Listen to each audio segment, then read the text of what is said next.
بسم الله الرحمن الرحيم. الحمد لله الذي أنزل على عبده الكتاب ولم يجعل له عوجا قيما لينذر بأسا شديدا من لدنه ويبشر المؤمنين الذين يعملون الصالحات أن لهم أجرا حسنا ماكثين فيه أبدا وينذر الذين قالوا اتخذ الله ولدا ما لهم به من علم ولا لآبائهم كبرت كلمة تخرج من أفواههم إن يقولون إلا كذبا فلعلك باخع نفسك على آثارهم إن لم يؤمنوا بهذا الحديث أسفا إنا جعلنا ما على الأرض زينة لها لنبلوهم أيهم أحسن عملا وإنا لجاعلون ما عليها صعيدا جرزا أم حسبت أن أصحاب الكهف والرقيم كانوا من آياتنا عجبا إذ أوى الفتية إلى الكهف فقالوا ربنا آتنا من لدنك رحمة وهيئ لنا من أمرنا رشدا فضربنا على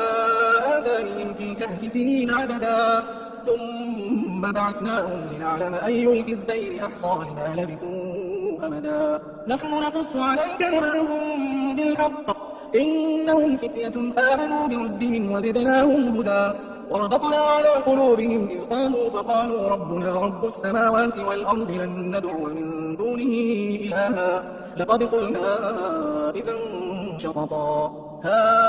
هؤلاء قوم اتخذوا من دونه آلهة لولا يأتون عليهم بسلطان بين فمن أظلم ممن افترى على الله كذبا وإذا اعتزلتموهم وما يعبدون إلا الله فأووا إلى الكهف ينشر لكم ربكم من رحمته ويهيئ لكم من أمركم مرفقا وترى الشمس إذا طلعت تزاور عن كهفهم ذات اليمين وإذا غربت تقرضهم ذات الشمال وهم في فجوة منه ذلك من آيات الله من يهد الله فهو المهتد ومن يضلل فلن تجد له وليا مرشدا وتحسبهم أيقاظا وهم رقود ونقلبهم ذات اليمين وذات الشمال وكلبهم باسط ذراعيه بالوصيد لو اطلعت عليهم لوليت منهم فرارا ولملئت منهم رعبا وكذلك بعثناهم ليتساءلوا بينهم قال قائل منهم كم لبثتم قالوا لبثنا يوما أو بعض يوم قالوا ربكم أعلم بما لبثتم فابعثوا أحدكم بورقكم هذه إلى المدينة فلينظر أيها أزكى طعاما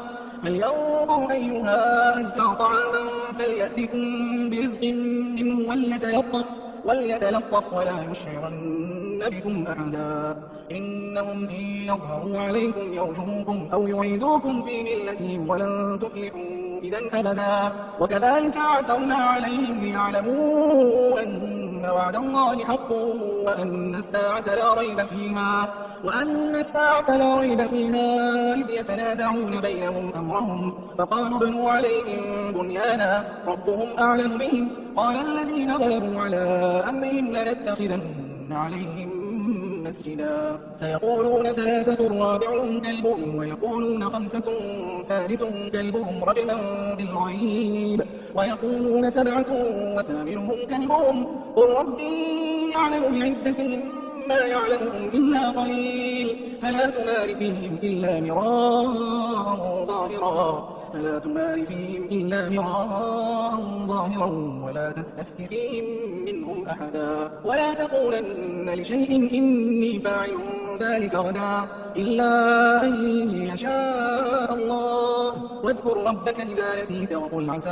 أن يهديني ربي لأقرب من هذا رشدا ولبثوا في كهفهم 300 سنين وازدادوا 9 قل الله أعلم بما لبثوا له غيب السماوات والأرض أبصر به وأسمع ما لهم من دونه من ولي ولا يشرك في حكمه أحدا واتل ما أوحي إليك من كتاب ربك لا مبدل لكلماته ولن تجد من دونه ملتحدا واصبر نفسك مع الذين يدعون ربهم بالغداة والعشي يريدون وجهه ولا تعد عيناك عنهم تريد زينة الحياة الدنيا ولا تطع من أغفلنا قلبه عن ذكرنا واتبع هواه وكان أمره فرطا وقل الحق من ربكم فمن شاء فليؤمن ومن شاء فليكفر إنا أعتدنا للظالمين نارا أحاط بهم سرادقها وإن يستغيثوا يغاثوا بماء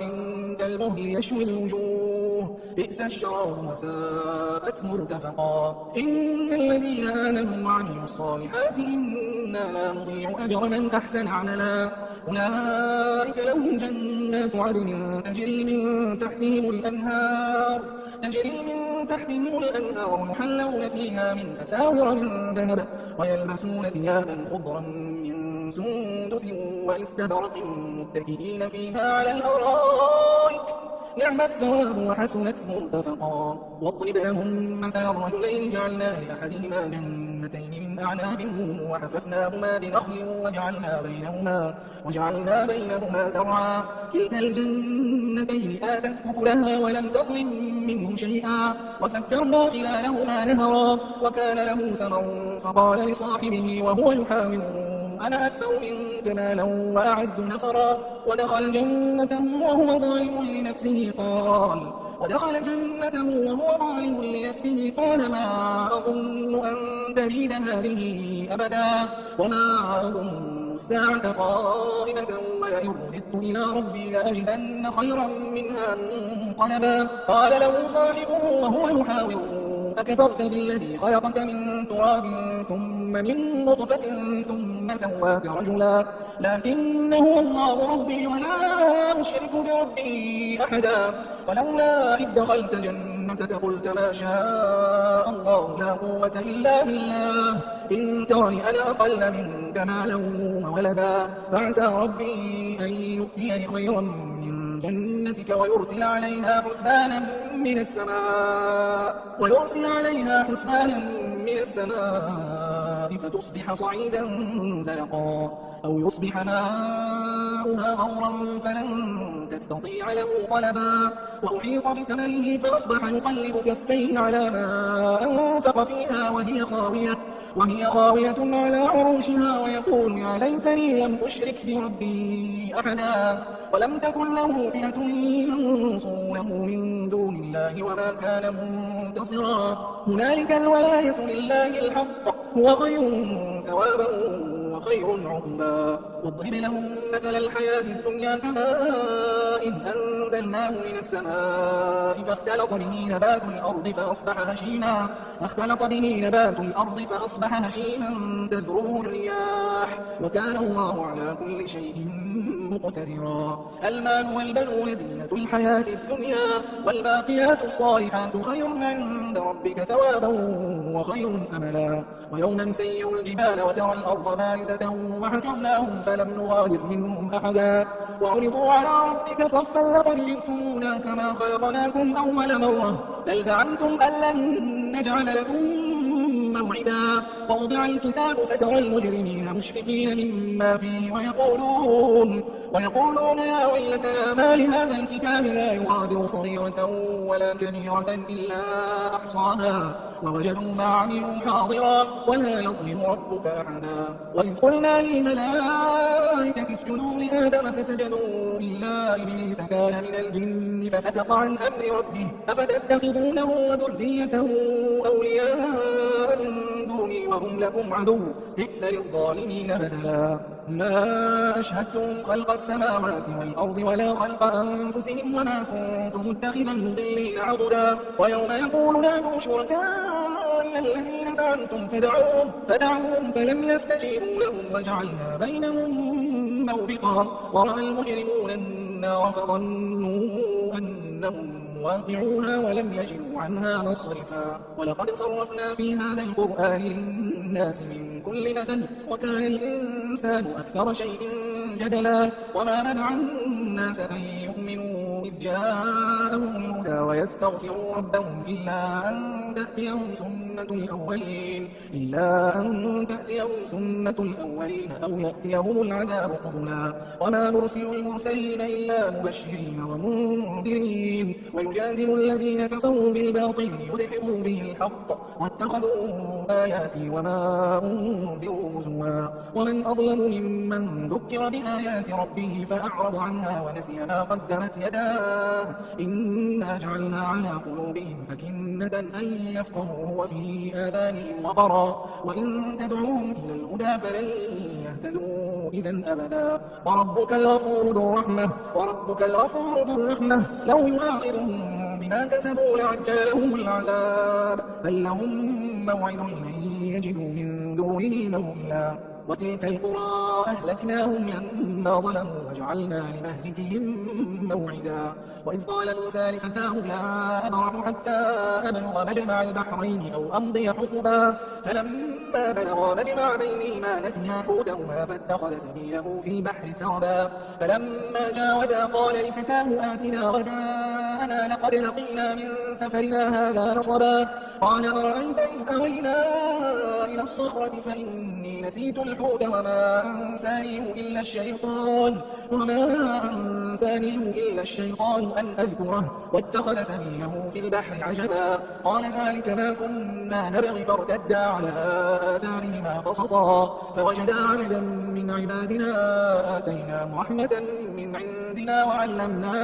وعلمناه من لدنا علما قال له موسى هل أتبعك على أن تعلمني مما علمت رشدا قال إنك لن تستطيع معي صبرا وكيف تصبر على ما لم تحط به خبرا قال ستجدني إن شاء الله صابرا ولا أعصي لك أمرا قال فإن اتبعتني فلا تسألني عن شيء حتى أحدث لك منه ذكرا فانطلقا حتى إذا ركبا في السفينة خرقها قال أخرقتها لتغرق أهلها لقد جئت شيئا إمرا قال ألم أقل إنك لن تستطيع معي صبرا قال لا تؤاخذني بما نسيت ولا ترهقني من أمري عسرا فانطلقا حتى إذا لقيا غلاما فقتله قال أقتلت نفسا زكية بغير نفس لقد جئت شيئا نكرا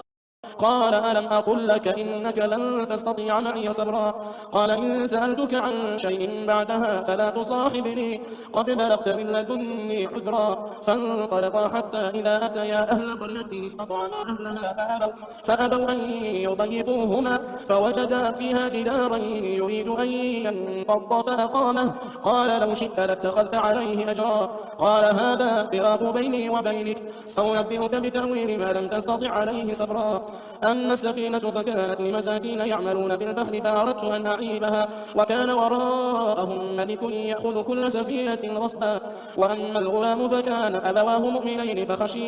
فخشينا أن يرهقهما طغيانا وكفرا فأردنا أن يبدلهما ربهما خيرا منه زكاة وأقرب رحما وأما الجدار فكان لغلامين يتيمين في المدينة وكان تحته كنز لهما وكان أبوهما صالحا فأراد ربك أن يبلغا أشدهما ويستخرجا كنزهما رحمة من ربك وما فعلته عن أمري ذلك تأويل ما لم تسطع عليه صبرا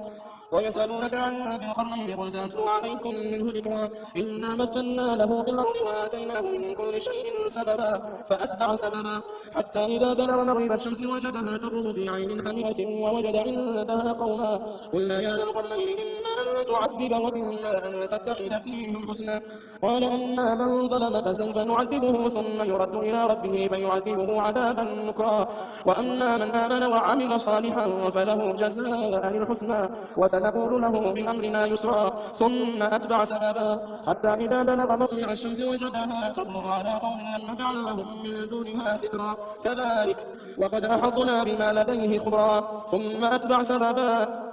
حتى إذا بلغ بين السدين وجد من دونهما قوما لا يكادون يفقهون قولا قالوا يا ذا القرنين إن يأجوج ومأجوج مفسدون في الأرض فهل نجعل لك خرجا على أن تجعل بيننا وبينهم سدا قال ما مكني فيه ربي خير فأعينوني بقوة أجعل بينكم وبينهم ردما آتوني زبر الحديد حتى إذا ساوى بين الصدفين قال انفخوا حتى إذا جعله نارا قال آتوني أفرغ عليه قطرا فما استطاعوا أن يظهروه وما استطاعوا له نقبا قال هذا رحمة من ربي فإذا جاء وعد ربي جعله دكا وكان وعد ربي حقا وتركنا بعضهم يومئذ يموج في بعض ونفخ في الصور فجمعناهم جمعا وعرضنا جهنم يومئذ للكافرين عرضا الذين كانت أعينهم في غطاء عن ذكري وكانوا لا يستطيعون سمعا أفحسب الذين كفروا أن يتخذوا عبادي من دوني أولياء إنا أعتدنا جهنم للكافرين نزلا قل هل ننبئكم بالأخسرين أعمالا الذين ضل سعيهم في الحياة الدنيا وهم يحسبون أنهم يحسنون صنعا أولئك الذين كفروا بآيات ربهم ولقائه فحبطت أعمالهم فلا نقيم لهم يوم القيامة وزنا ذلك جزاؤهم جهنم بما كفروا واتخذوا آياتي ورسلي هزوا إن الذين آمنوا وعملوا الصالحات كانت لهم جنات الفردوس نزلا إن الذين آمنوا وعملوا الصالحات كانت لهم جنات الفردوس نزلا خالدين فيها لا يبغون عنها حولا قل لو كان البحر مدادا لكلمات ربي لنفد البحر قبل أن تنفد كلمات ربي ولو جئنا بمثله مددا قل إنما أنا بشر مثلكم يوحى إلي أنما إلهكم إله واحد فمن كان يرجو لقاء ربه فليعمل عملا صالحا ولا يشرك بعبادة ربه أحدا اللهم صل على محمد